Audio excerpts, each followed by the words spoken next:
You're listening to Midlife Side Quest, the Over the Hill Gaming Podcast. Here's your host, John Wall.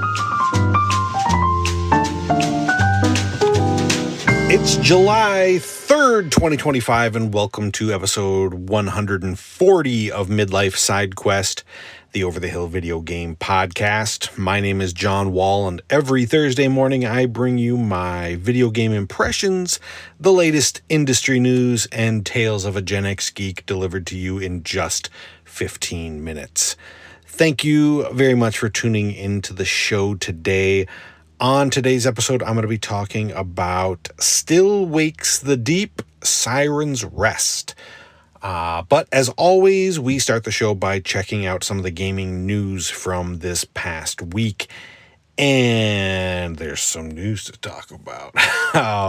So last week there were rumors of mass layoffs coming at Microsoft. And yesterday that news was confirmed with a reported somewhere in the 4% area or nearly 9,000 employees being affected. It's unclear at the time of this recording just how many jobs will be cut specifically from the gaming division, but already we're hearing about cuts at a lot of the studios. First party studio The Initiative will close down and development will end on the Perfect Dark reboot. Rare's Everwild has been canceled. Mobile developer King, which was part of the recent Activision acquisition, will be reducing its workforce by 10%. And ZeniMax Online is also reportedly facing cuts and had an unannounced project shelved. In a statement that was oddly part, hey, we're doing great, and then part, sorry you're losing your job, Xbox head Phil Spencer released a statement that read, in part, I recognize that these changes come at a time when we have more players, games, and gaming hours than ever before. Our platform, hardware, and game roadmap have never looked stronger. Well, he went on to say, we will protect what is thriving and concentrate effort on areas with the greatest potential while delivering on the expectations the company has for our business. And what's most frustrating is that, he's not wrong about the success Xbox is having. In the quarter ending in March of 2025, Xbox reported a better than expected growth of 5% in gaming revenue, bringing in $5.72 billion. That's in a single quarter. I mean, Game Pass is bringing in tons of money. You publish two of the most successful games in the world with Minecraft and Call of Duty. You've had an incredible year of first-party games, and somehow this just isn't enough. If you're bringing in, tens of billions of dollars a year, there's simply no excuse for layoffs. Now, I'm not going to pretend to know, exactly who's to blame for this. I'm not part of Microsoft, even though there have been plenty of idiots online acting like they know everything. Whether this, lays at the feet of Phil Spencer or, what is honestly probably more likely that it was forced on him by greedy stockholders with unreasonable expectations on the gaming division. But either way, this just shouldn't be happening. A company this successful just shouldn't need to make cuts this deep. At the end of the day, it's really just about, filthy rich people at the top wanting even more.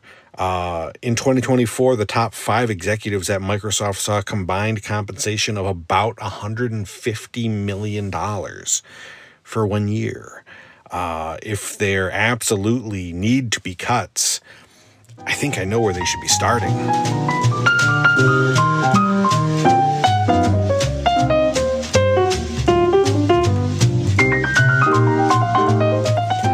Last year, I was very surprised when Still Wakes the Deep from developer The Chinese Room landed in my top 10 games of 2024, delivering a disturbing and emotional horror experience set on an oil rig in the North Sea. It was a chilling thriller that I highly recommend that you go check out if you love horror games and movies like The Thing.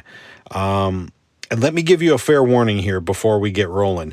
I kind of need to discuss what happened in that game to be able to talk about this new chapter. So, spoiler warning, I will be talking about story spoilers from the first game, including the ending. So, got it? Still here? All right. So, in the first game, you are playing as Kaz, an electrician on board the oil rig who took the job to get away from some legal troubles back on the mainland. And after the drill unleashes an evil lurking at the bottom of the sea, the members of the crew are attacked and slowly get infected one by one, turning them into violent, mutated creatures and crippling the platform.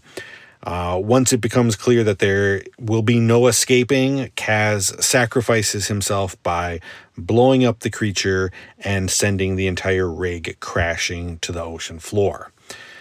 So fast forward 11 years, and a crew of divers are on a mission down to the wreckage to try and look for evidence of what might have led to that disaster, and if possible, find any personal effects to return to the families of the lost crew. It's a good premise that serves as an epilogue of sorts to that main game, and it can be quite creepy as you sink deeper into the darkness and make your way through the mangled wreckage. There's not a lot of backstory given to the character that you're playing as, but it's clear that she has a personal connection to the disaster and its crew. So as you float through the wreck, you'll have a few tools to help you get around and document what you find. You've got a crowbar to pry open stuck doors and lockers, a torch to cut your way through more corroded openings, and a camera to photograph evidence that you find. And by evidence, I mean the human remains of the crew. And as if swimming around in the darkness and stumbling across the occasional skeleton isn't unsettling enough, you start to hear things and see things that lead you to believe that you are not the only one, the only thing down there. Again, it's a really neat idea, and they do a good job of creating a tense and unnerving environment to explore. My problem is that I don't think they quite deliver on that scary setup, and technical issues in particular constantly get in the way of the immersion. So while the game only lasts a couple of hours, I feel like the setup dragged on a bit too long.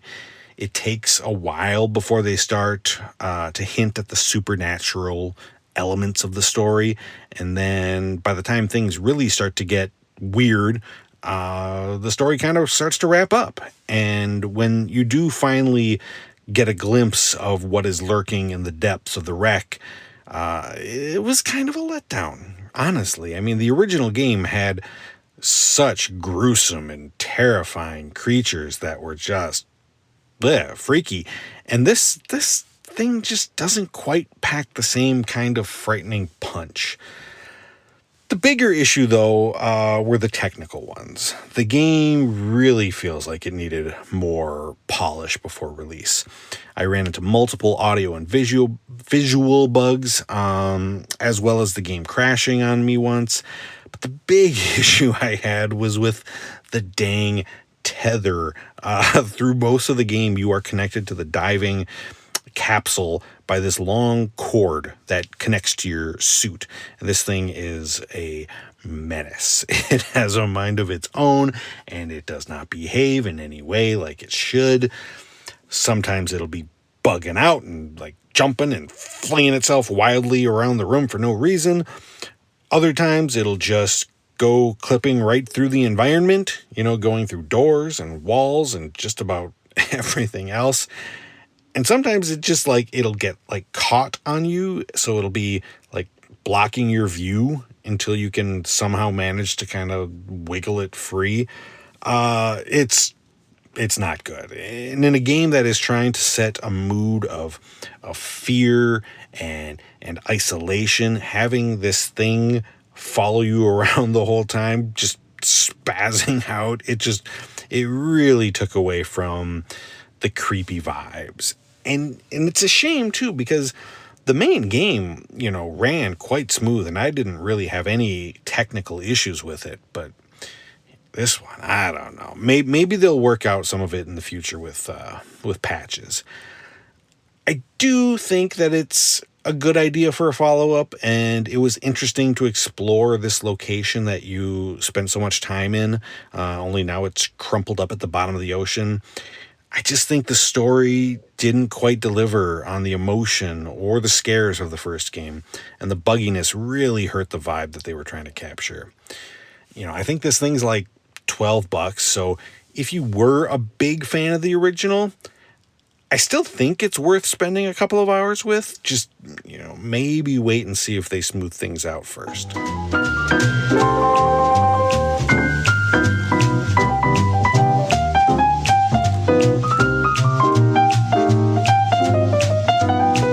Tomorrow is the 4th of July, and many of you in the U.S. will be having a family barbecue or shooting off some fireworks, try not to blow off your fingers, or celebrating in some way or another. I myself will be taking part in a parade tomorrow morning, I guess. But let's be real here. It feels like a pretty weird time to be celebrating America. America's having a bit of a rough one, and waving a flag around and singing about how great the United States is feels, not right. Think of it this way. America is like your 90-year-old grandmother, Do you love her? Sure, of course you do. It's Nana. Deep down, you'll always love her. But also, she's pretty damn problematic in a lot of ways. And if she wasn't your grandma, you're not so sure that you could say that she was a good person. Yeah, she bakes you cookies and she gives, good hugs, but also you get the slight impression that maybe she might be losing her marbles just a little bit. And she'll just randomly blurt out something remarkably racist every once in a while. Or go on about how she doesn't much care for the gays, So it's understandable to have mixed emotions about her, grandma and America. There's still some good in her, and there are times when she shows great kindness and love. It's possible. You hope that she'll change, and you want her to be better, but also, deep down, this is kind of how she's always been. And she was just good at hiding it by giving you Werther's Originals. Thank you so much for listening to Midlife Side Quest. I really appreciate you making time in your day to hang out with me. You can catch a new episode of the show every Thursday morning wherever you listen to podcasts. And you can support the show by subscribing and leaving a review. So until next time, be well and happy gaming.